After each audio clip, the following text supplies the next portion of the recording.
mistake. You've no idea how much it means to know that something is going in. And somebody told me exactly what I need to hear, in that it has sparked something in her to look further into things. That's what counts to me. That people want to go and look for themselves and find out, because I think that's where the growth comes, when you get it in your heart to search more. As we said before, as John was able to help me with, it's the glory of kings to conceal a matter, and the honor of glory of God to conceal a matter, and the honor of kings to seek it out. Yeah. And John also told me that he's done about 10 years' work on the movement of peoples. So I'm going to get some knowledge from, help and encouragement from John about the movement of peoples. He must have a lot. Okay.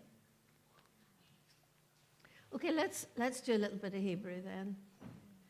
I don't want anybody to be overwhelmed by it, but it's so interesting how it works.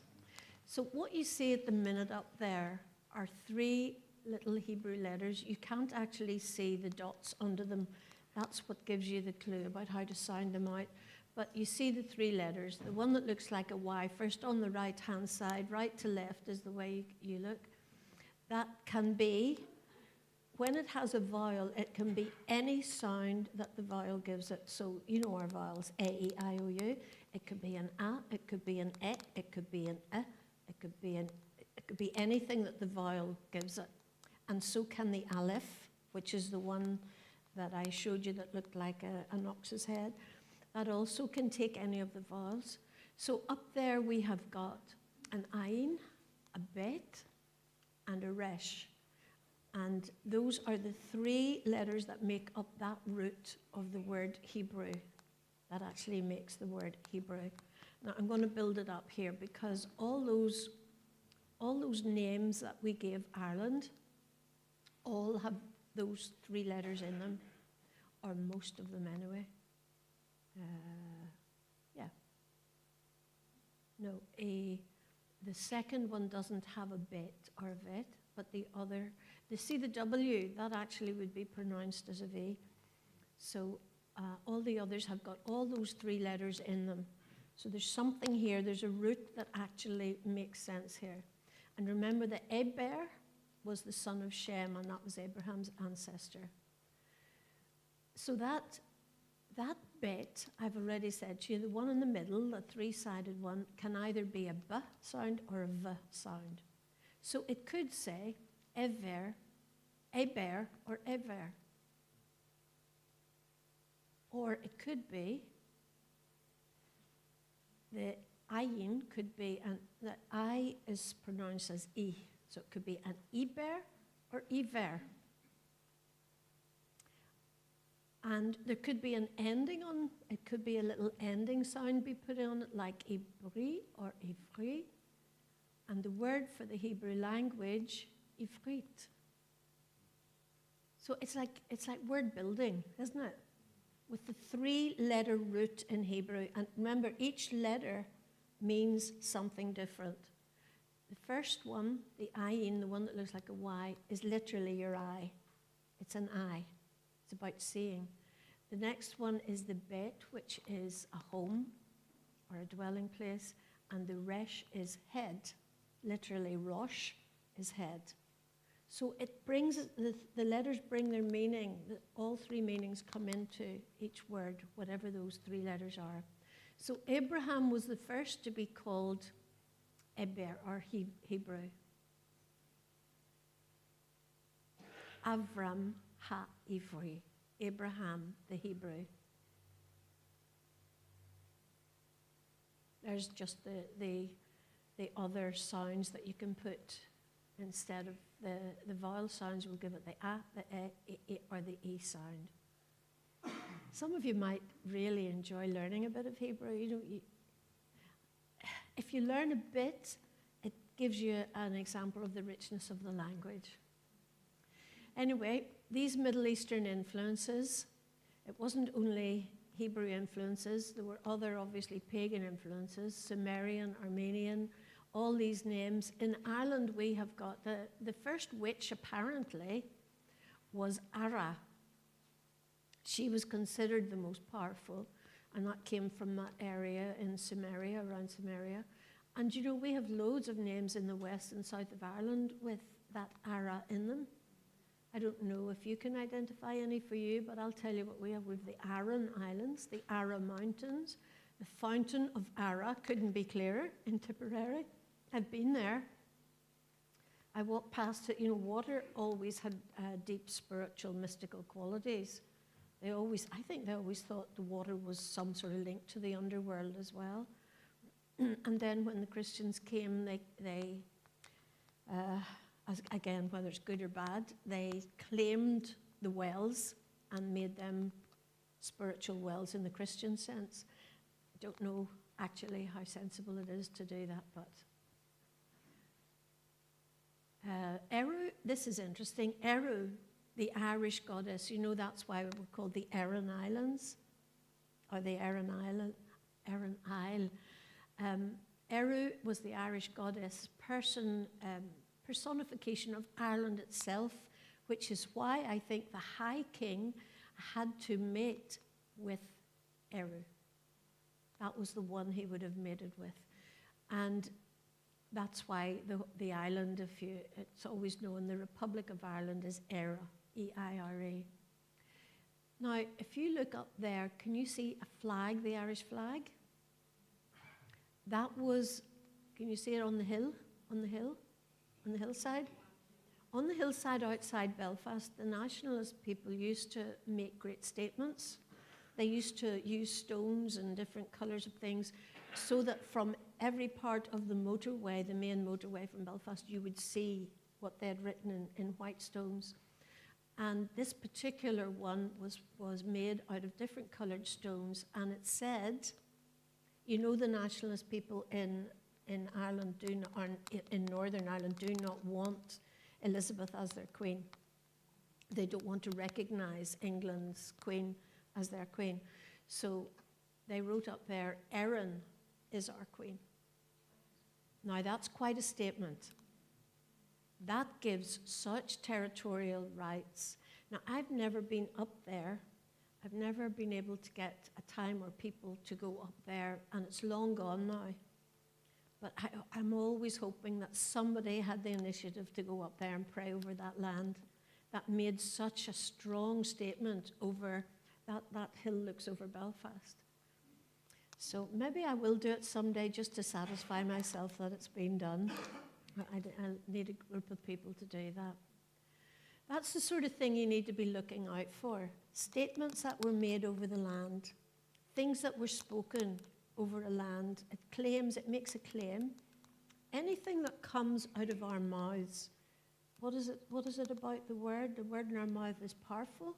God's word in our mouth is powerful. So does anything that comes out of our mouths to people or about anything. So these things are worth looking into.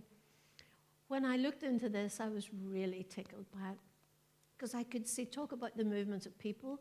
This was the dance styles that came from the Middle East right across Europe to America. And have you ever seen river dance? Have you seen it? Well, that's where this came from as far as I was concerned. I hadn't seen it when it first came out, and it was only about 4 years ago that I went to see it. And from the beginning, it was everything that we've done today. Do you remember at the beginning where they stood and it was kind of darkness, but there was a light up there, and the dancers stood with their backs to the audience, worshipping the sun? Because I had done the study, it clicked with me that our ancestors were worshipping the sun. And then it took it on through in different styles of dance. So I just loved this bit where it showed how the progression of all the different styles of dance all followed through. And the instruments, actually. You know, the harp is the national symbol of Ireland. Where did the harp come from? Seriously, you know, it had to come from the Middle East. David's harp is the most likely influence there. the horns and the trumpets, all these things, and then this progression of the dance. If you think about it and you look at all the kinds of dances that came through from the Middle East to Spain, you know, the gypsies in Spain and the Jewish people found a common place together because they were minority people and they were persecuted. So they lived up in the hillsides and things. Is it Granada? Granada, I think it was Granada. Yeah, it was Granada where they had all these homes built into the rocks, and they like little cave homes. And so their culture was blended because they had a common interest with each other, and they sort of solidarity between each other. And the passion of Spanish flamenco is very powerful. Then, oops, I didn't mean to do that, too quick. Then the Irish dancing, the clicking of the heels, and now the Irish dancing became very rigid. I can't remember why. Why is the Irish, why do they keep, why is that? There's a reason for not using your hands. I can't remember. And then from there, I suddenly realized when they started to show the tap, the Irish dancers opposing the tap dancers in America when they emigrated, I began to realize it's one continual flow. All the influences that you don't really think about, but they're there. But once you get a clue, once you begin to see it, you think, wow, how these things infiltrate without realizing. Now, I have said more invasions, because actually they were invasions. The Phoenicians brought their Baal worship to us, but we've had so many other things have infiltrated our society. All the different things. I've looked a lot into the Knights Templar. Have you ever looked into the history of the Knights Templar? Why they're called that is because they camped out on the Temple Mount in Jerusalem, because actually the Pope sent them looking for Solomon's treasure. And they reckoned that Solomon's wisdom was written down in some kind of mystical way. You know, Solomon fell badly. Solomon fell very badly away from Yahweh and built all sorts of temples for the other gods for his wives. So his wisdom, if you like, was defiled. His wisdom became defiled, and he went into a lot of mystical things and left a lot of inheritance of that. So when the Templars were on the Temple Mount, they linked with Sufist Muslim, who is the mystical side of Islam. They linked with Kabbalah, and they came back from Jerusalem. They were diminished anyway. They came back because the King of France was on their tail, because he owed them money, and they were very rich, and they were chased out of Israel after a while and chased right across the world. They went to wherever they could find a place. I don't know if they were here at any, I'm sure they were. They were?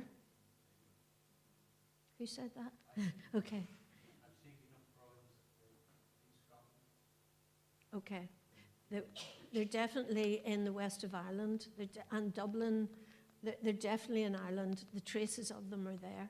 So they brought another occult type of thing, which has probably led to Freemasonry eventually. And all those things are relevant. Now, if you look at the cross on their shields, it's that equidistant cross. It looks a bit like a Maltese cross, because they were in Malta as well.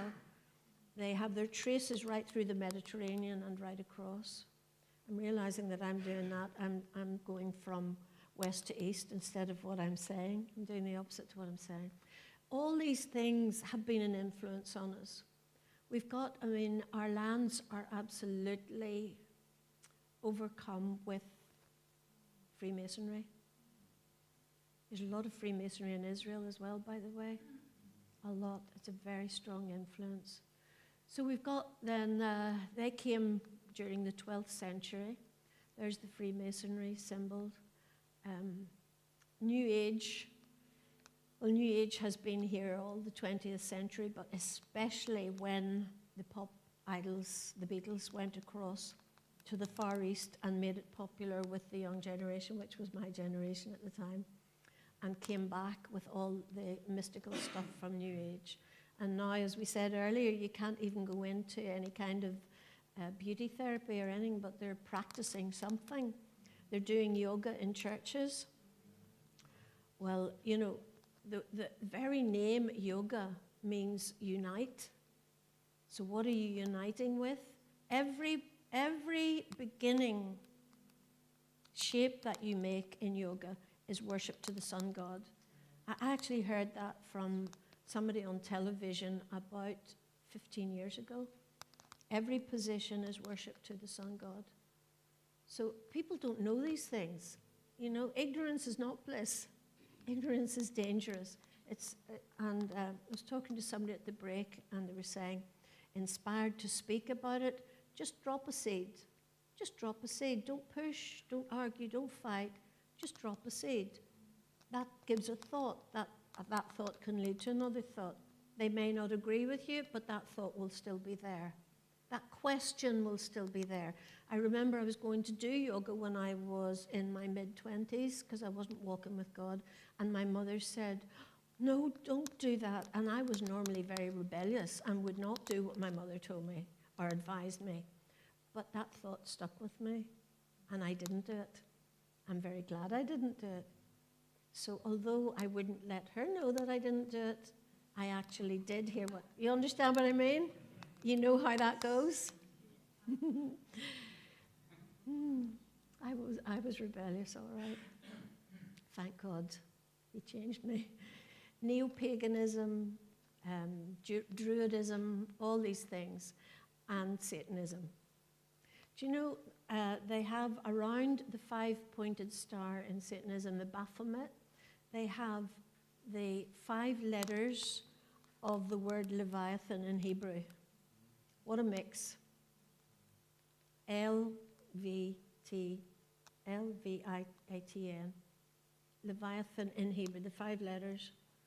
Tell you, they have just about hijacked everything that God has and has turned it inside out and upside down. And when they put their hooks in, they make sure those hooks are made not to come out again. Anyway, thank God for deliverance ministry. That sets the captives free. But that one's a big one, isn't it? That one's a big one. Because they have, from the very beginning, made sure that they put so many things in that it's a long time to get them out. Anyway, that's the bad news. But we're more interested in what Yahweh wants to say. This is where it all comes down to. A mixture is something that we need to be able to discern. A mixture is not good in Yahweh's eyes. It is not good to mix one thing, anything, with what he has. What did we say yesterday, Ecclesiastes? You do not add to it, you do not take from it. If we want to walk that straight path, if we want to walk his ancient path, we've got to make sure there's no mixture.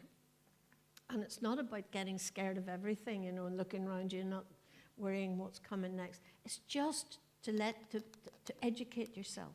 Just know these things are all to give us knowledge and understanding. So there it is in Deuteronomy 8:19, as clear as can be. If you forget Yahweh, your Elohim, and walk after other Elohim and serve them and worship them, I testify against you this day that you shall surely perish. Now that's a big statement, worshipping other gods. We know not to worship other gods. That seems clear enough. But what we don't realize is we give other gods room when they are in the gray areas, that we don't really see them as other gods, but in fact, they are there opposing Yahweh's work in our lives. So let's have a look further on and see what it says. We are not even to be curious about it in an interested way. Do you know, I think one of the worst and one of the most painful things is when somebody is suffering health-wise And pain is a terrible thing. Bad health is such a debilitating thing. And it comes to the point, and many people I've known, and I really hope I never get to this stage myself, because we never know what tomorrow brings. But when people get to a certain stage of pain and suffering, they will try anything to get better. It's very normal, it's very human. And this is how, in Ireland, we have what they call charms, especially in the country where you do all these strange things. If you've warts, you rub a wart with a penny or something, and the old penny, and then bury it in the ground and your warts go away. Well, it works, but it's witchcraft. So there are lots of people who are going in for New Age healing therapies now. You know about Reiki?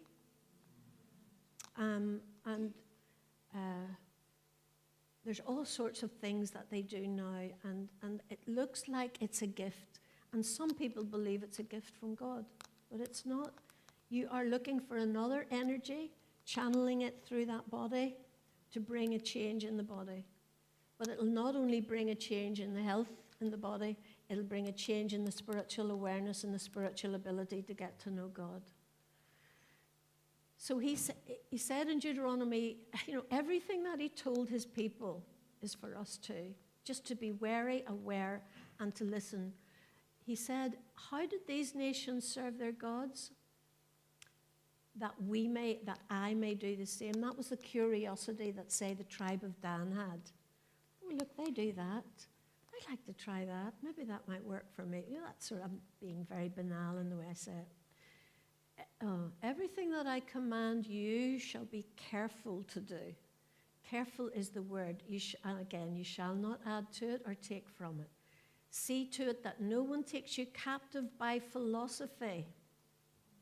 There are philosophies going around these days. The big one is humanism. I think humanism is going to be the giant of tomorrow, because humanistic thinking sounds right. It sounds kind. It sounds all-inclusive. It sounds like you really care. But humanism is lawlessness in God's eyes, because we are not regarding God's laws, we're regarding some other law. Every man, what did it say? During the time before the judges, there were no kings, and every man did according to what he thought was right. So what's the big one? Love. If it's done in love, it's good. If it's love, it has to be God, because God is love. What a distortion of what God's love really is. I'm not going to go into details. You know what I'm talking about. If it's love, it's all right. Love is what makes the world go around. It's deception. Major deception, and humanism is going to be the big deception, and it's going to, the worst of it is, it's going to affect Christian churches. They're going to get together with other churches, because those who have the Christian label, well, surely we can find one piece of common ground. We must be able to find one piece of common ground that we can work with, and it doesn't matter about the differences. Let's go with the things that we can agree on. That can't work.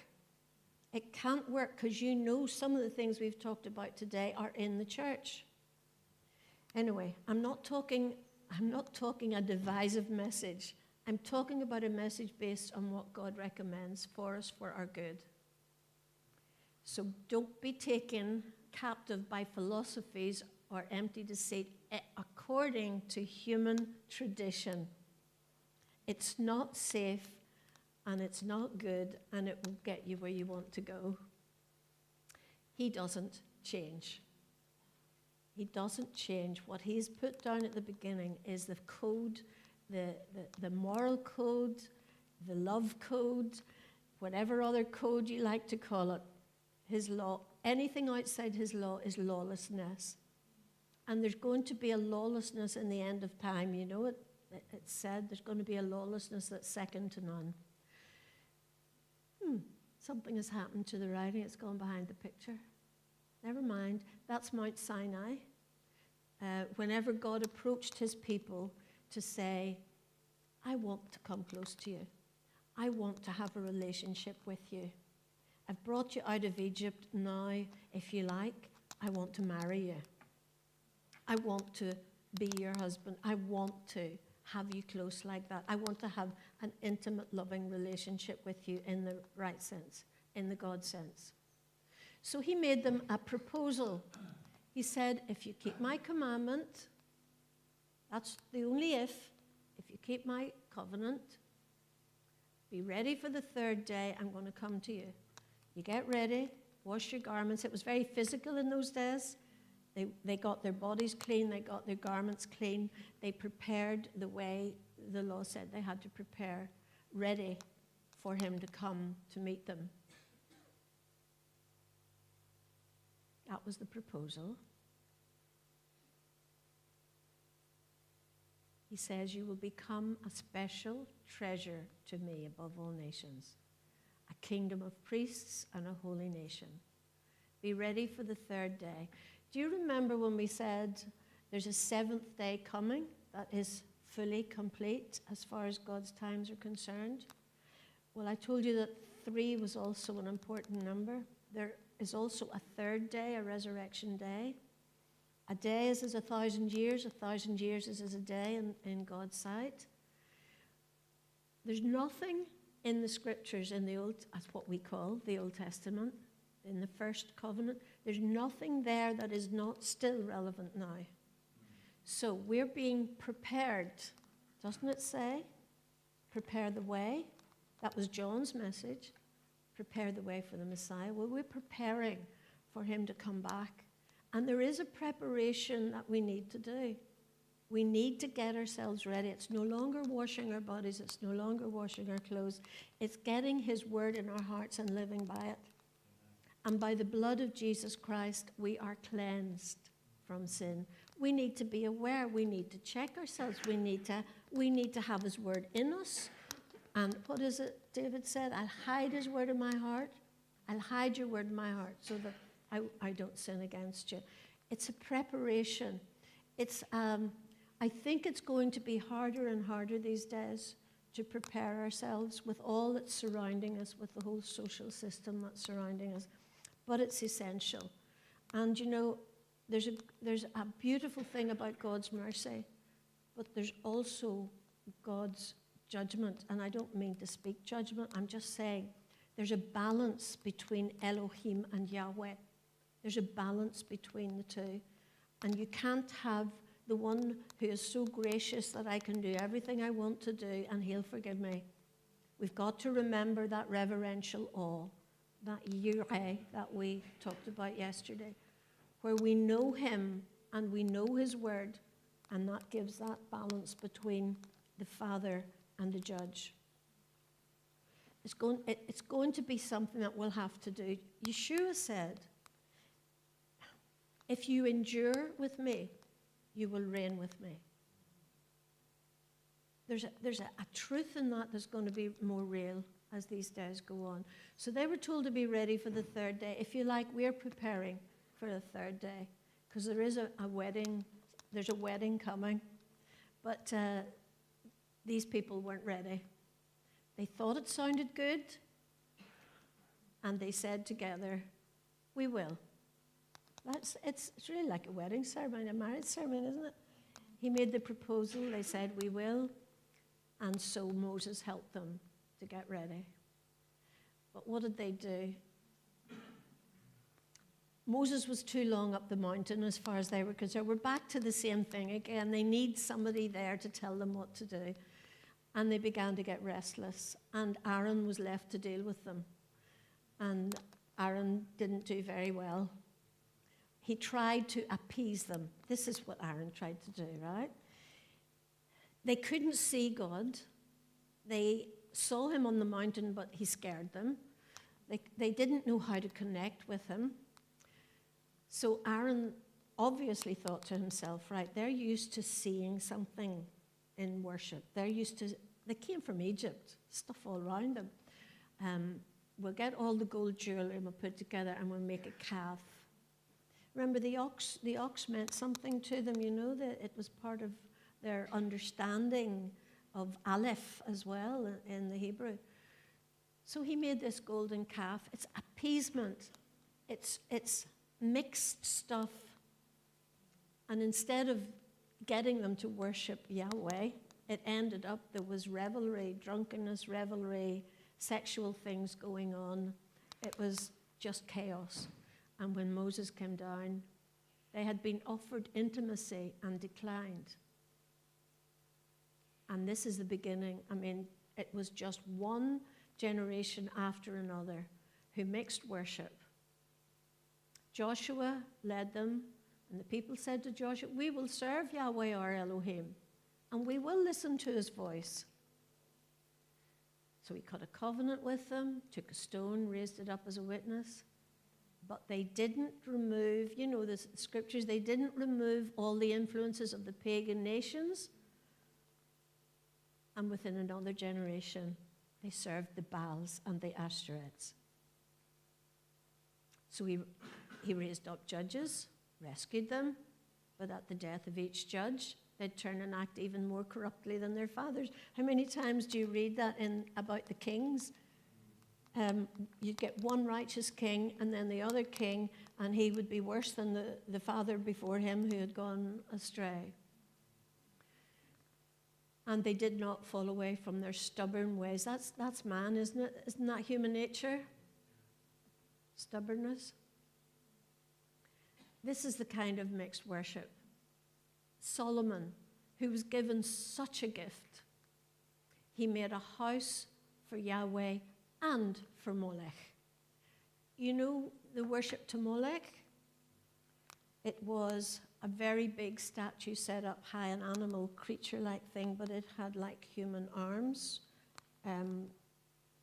They placed the baby on the arms of I presume it was like mechanical in some way, and there was a hollow in the statue, and there was a fire burning inside, and that was where the sacrifice went. Imagine Solomon doing that. And it wasn't only Molech. It was for every single god that his foreign wives worshipped. Every single one, he built a temple to them. And if you're in Jerusalem and you look up, basically towards the Mount of Olives, the next hill is where he built those temples. Right? The temple of Yahweh was still there, and so were the temples to the other gods. That is the ultimate mixed worship, for sure. And then after him came Jeroboam. The country was divided into 10 tribes to the north and 2 to the south. And Jeroboam was only a servant of Solomon, but he got the north country. He got the 10 tribes, the northern tribes. But as human nature goes, he thought, it says that they have to go to Jerusalem for the feasts. If they go to Jerusalem, I'll lose my authority here. They'll not see my authority. So he built another center. Remember we said the appointments of Yahweh could be a time, a place, and a meeting. That's what Moed means. Well, he built another time and another place and another meeting north of Jerusalem. And he created a golden calf system. And the people were led in a different way. I believe that what our church system is, generally speaking, nowadays, and has been since the 5th century, is a golden calf system. Different times, different meetings, not Yahweh's times and meetings. We have to really be very clear, don't we? We have to look back into the Word again and get that structure that he put in place. There was just a succession of idolatry and a forgetting. You see, this is a thing. With that comes a forgetting, a leaving behind of God's ordinances. And then they were taken into captivity. And then the dispersion. Finally, dispersed all over the world. As it had said, if you don't, then this will happen. If you ever read Deuteronomy 28, it's fearful. The blessings were absolutely wonderful, and the curses were horrific. Sometimes I can't actually read them. I have an audio Bible, and I had it on the car the other day, and I thought, oh Lord, I don't know if I can listen to this. The end half of Deuteronomy 28, awful. There has to be judgment. God doesn't change. There has to be eventual consequences. They were scattered among the nations. Where was the result of that? Where were the result of that? We need to know how this all comes together. There's, on the left, is the pagan calendar, and you will see, can you see those words? In winter, right, the section called winter, there's Yule, right? Yule. And Imbolc, which Bella was telling me the other day they're preparing for in Derry. Is it music festival?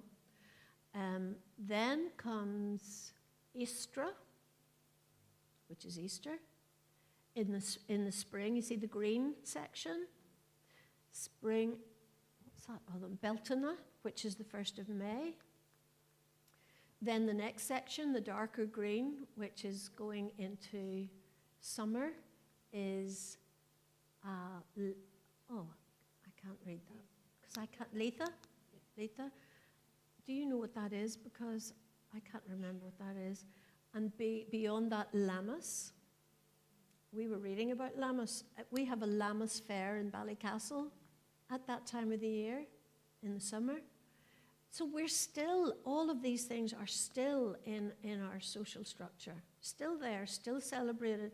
People may not know exactly what the origin is, but they're happy to go along with it. Ignorance is not bliss. Ignorance is very dangerous. And then coming into the autumn, of course, the worst of all, Samhain, which is Halloween. That is when they call up the ancestors from the dead. It's not running around having fun and bobbing for apples and things. It is literally a pagan, satanic, evil festival. That's what it is. But nobody knows it anymore, and nobody cares. Nobody knows and nobody cares. But on the right, with the light, we have Yahweh's festivals, Yahweh's times, his appointed times, his Moedim. Needn't even go into that. You know them, we've talked about them so often. This is all again, remember I said about balance? Balance being the pagan understanding of what this is all about. There's the Triskele, or I wish I would knew exactly how to pronounce that, Triskele, up there, and all the pagan festivals around it. All the representations of what these things are. The sun cross, the 4 equidistant cross, the whole sectioning of the pagan calendar. You won't be able to see this because the writing is so small, so I've already just gone through them verbally with you. That's the Celtic calendar wheel and all the symbols and signs and ungodly things that are associated with it. People are following these. You don't have to go too far on the internet until you see. Now, this is probably something that has been so shocking in the last 10 to 15 years. This is Kabbalah.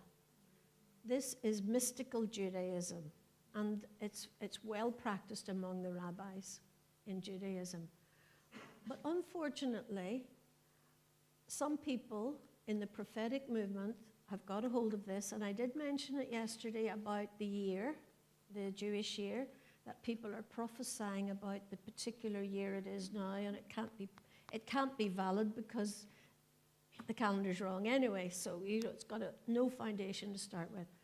But this one in Kabbalah, each month represents a tribe, each month represents a part of the body and an astrological sign. Right now, you probably think you wouldn't go near this. You probably think you wouldn't touch it. A color, a Hebrew letter, a zodiac sign, a tribe name, a sense, and a body part. But there is, I shouldn't have put it on so quickly. There is a book out at the minute called A Time to Advance. Have you seen it? Chuck Pierce has written that book, A Time to Advance. And one of the chapters in it talks about each month, this is what you look at, this is what you say, this is what you do. And people are following it. They're saying, oh, I identify with that tribe. It's this month, it's this part of the body. Say it was the right foot, best foot forward. They're interpreting Kabbalah in a way that people are being sucked into it. And they've been challenged about it when they said, no, it's not Kabbalah. It's not, but it is. It is. Mike and Bella's husband, Jerry, did a study on it, and it's as clear. Yeah. Yes, it's as clear as day Kabbalah. And anybody you know that has that book, it actually came into our prayer group, and people started to talk about it I hadn't read it or heard about it. And they were running a school in Belfast called the Issachar School, and this is what they were teaching, and Bella could tell you a bit about that.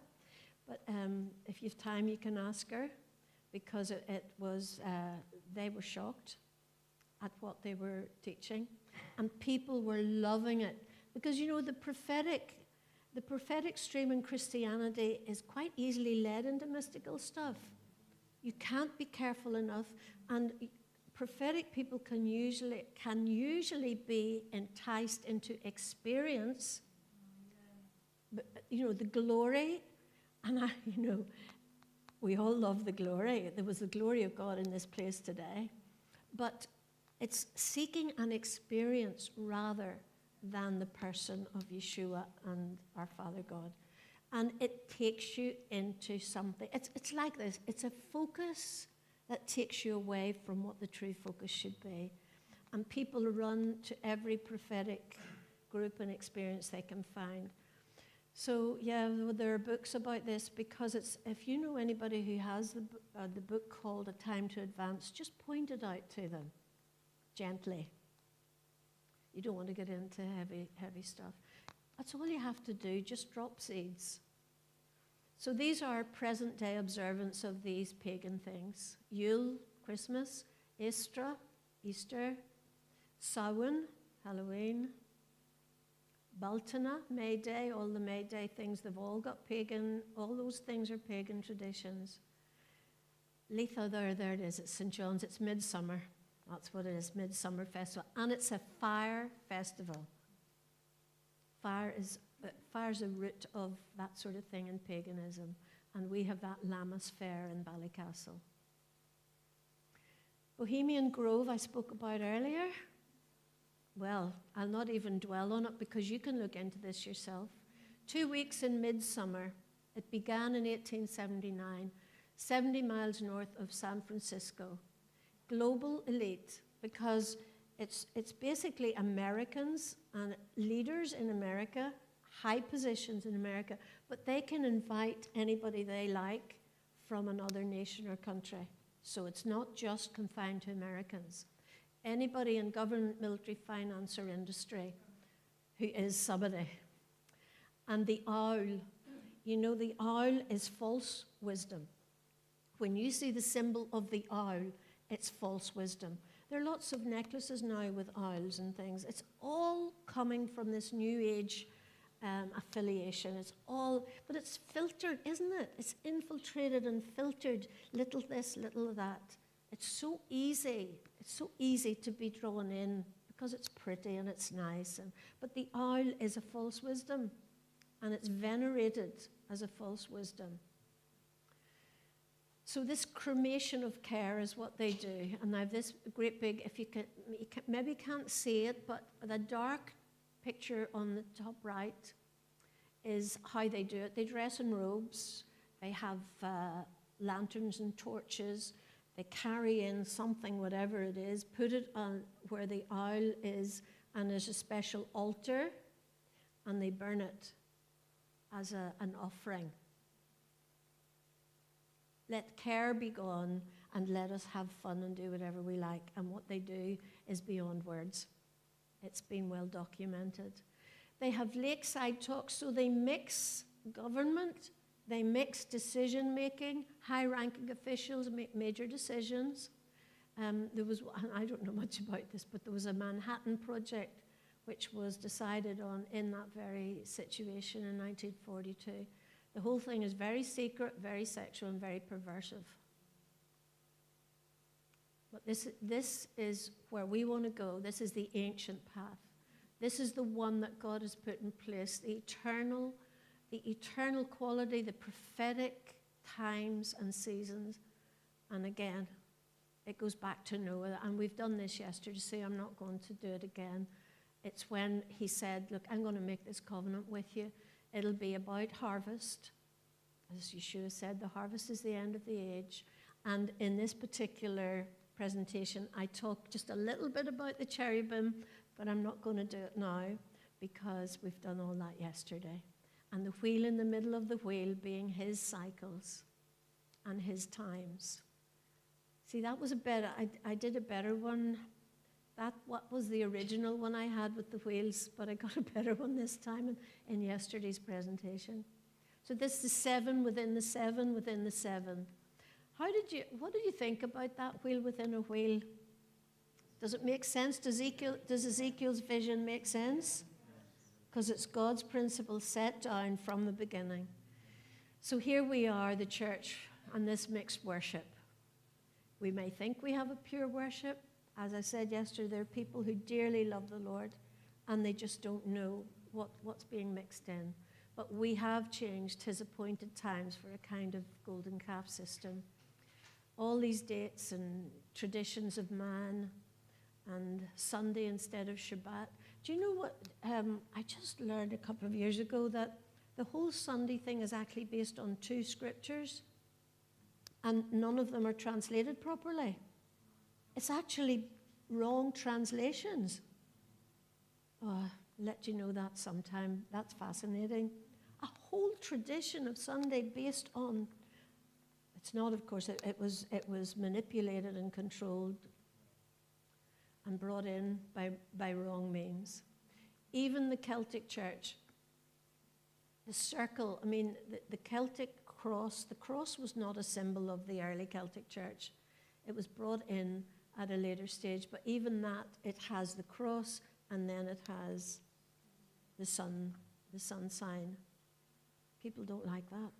When I say that, they don't like me saying that, because it's almost like the Celtic church, the Celtic cross is venerated in some way historically, and anyway, say it anyway. Even the Celtic church mixed pagan symbols. Do you know what? It was to win the people. But you can't use means that are not Yahweh's ways, no matter if it means winning people. You get many church ministers afraid to say things because it won't please the people. Well, that's not going to get them where they need to go. Not sure about that statue of Jupiter. You know the sign, the blessing sign? They say it's the sign of the statue of Jupiter, but I've never been 100% clear on that one. This mixing is called religious syncretism, compromised worship. Compromise for all the things I've been saying. Please the people, afraid of offending or whatever, or wanting to win people. We go back again to Yahweh's word. No sculpted image or any likeness. I am Yahweh, your Elohim. Destroy their names. Do not even mention the name of their gods. That's strong, isn't it? Could it be any clearer? The people, this is the word the people got. Do not even mention the name of their gods. And all these things are examples for us as well. And in Revelation, it talks about all the different things among, those 7 churches are relative to us. There are areas of our Christian world, our Christian lives, that we can identify in all the 7 churches. It's interesting, that city of Pergamos, the throne of Satan. What a strong statement. It was the throne of Satan. And then the Nicolaitans. Have you looked into that, Mike? Nicolaitans. There's about two streams of thought. Yeah, it is. Departing from sound doctrine is basically what happens. Departing from sound doctrine, being led astray into different things that tickle people. There are things that tickle people. The prophetic things can be very tickling and can be fascinating. We really have to be very careful to have that pure worship. It's a lifestyle. It's not, it's not just what we do in church. It's a lifestyle. All these things are warnings, but if we want to be overcomers, isn't that what it says at the end of every message to each one of the 7 churches? If you can get this sorted, you will overcome. And to the overcomer will be given. And there's a whole list of things that God will award those who overcome. It's compromise, it's syncretism, it's mixed worship, it's basically also can be used as controlling the people. There's some interesting things that have been happening in these last few years. Do you remember when ISIS blew up the Temple of Bel in Syria? Do you remember they destroyed a lot of the structure, and people were so sad and mourning it and wanting to do something to compensate it? Because, we all like history in a way, and it's fascinating to think all those thousands of years ago when people built this and how did they build it, and it's a fascinating thing. But August, what was that? 2016? 2015? And there was all kinds of things. What should we do to make up for this? This is such a sad loss. This is humanism we're talking here. Humanism. Finding sadness and mourning things that are only of this earth and of this world. And so somebody had the bright idea of putting a replica of the 50-foot arch, which was the entrance to the Temple of Bel, and planned it for London, right in the center of London, Trafalgar Square, and New York, Times Square. Now, for some reason, in 2016, New York didn't receive it, but they have since I did this, put this presentation together. It did get to New York. I don't know where it is now. Somewhere in Europe. Is it Belgium? I'll have to look that up again. I haven't actually kept that up to date. But this is people getting emotional, and it's sheer humanism, and it's only celebrating another idolatrous thing. So it's all sorts of, if you keep watching these things, it really is fascinating how they pop up. It was to go to Dubai then after New York. I know that whatever Elohim does, we did this yesterday, it shall be forever. There's nothing to add to it, nothing to take from it. And he does it so that men shall fear him, reverently be in awe of who he is. Felt that awe during worship today.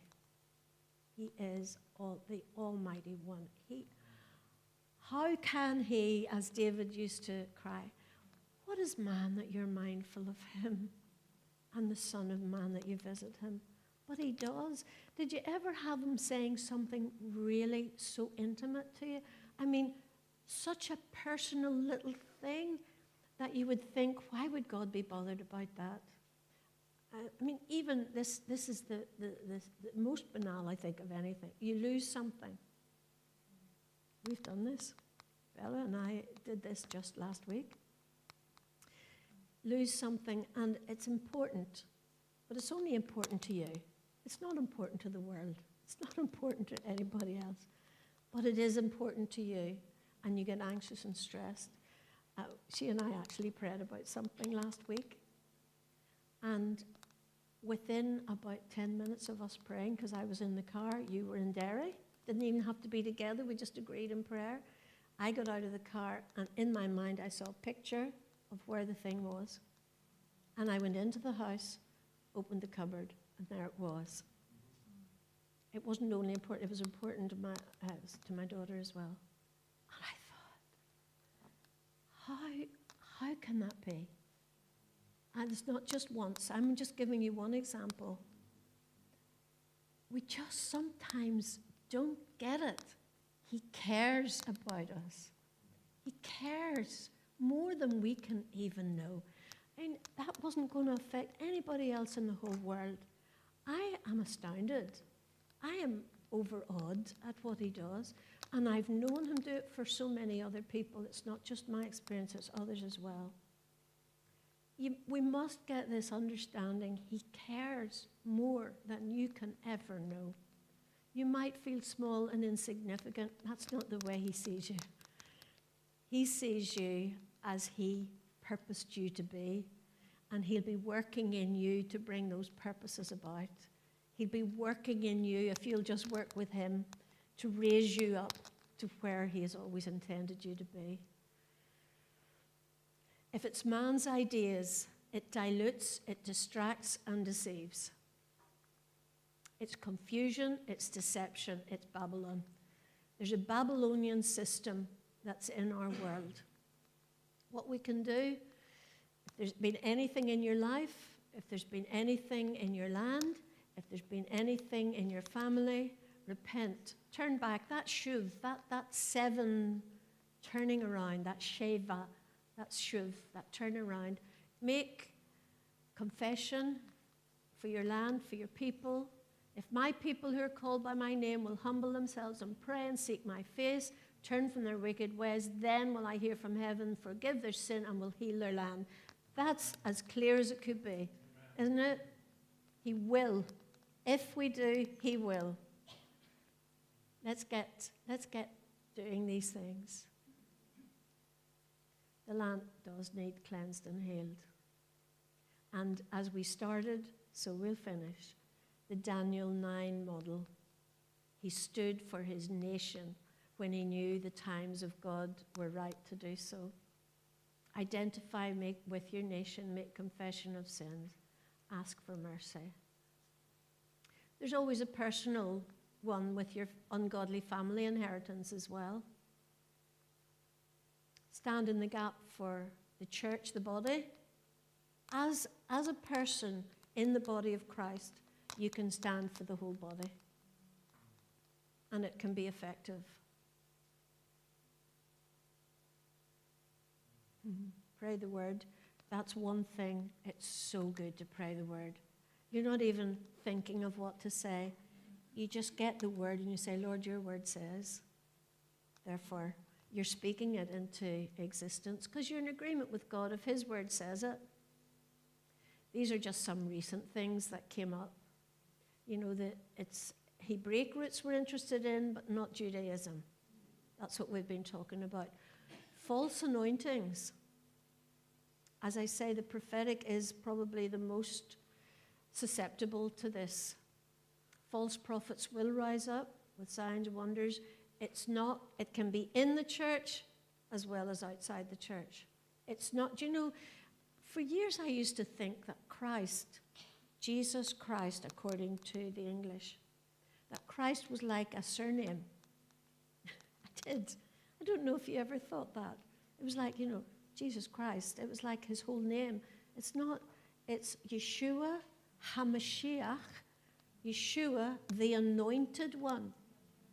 Mashiach is about anointing, the anointing of the Holy Spirit, the appointing of one to do some things. Well, some of these things, some of these false anointings will be on people in the Christian church, leading other people astray, leading them away. We've been talking about it. I'll not keep going on about it. And distractions, simple distractions, keeping us away from our main purpose in these days. We're preparing the bride. So be aware, be wary, and beware. Basically the same, but sometimes I like to play with words. I find words fascinating. Be aware, be wary, and beware. Because these things, and we have to choose. I mean, that was Elijah's message, wasn't it? Choose this day whom you'll serve. And do it with all your heart and all your might. Okay?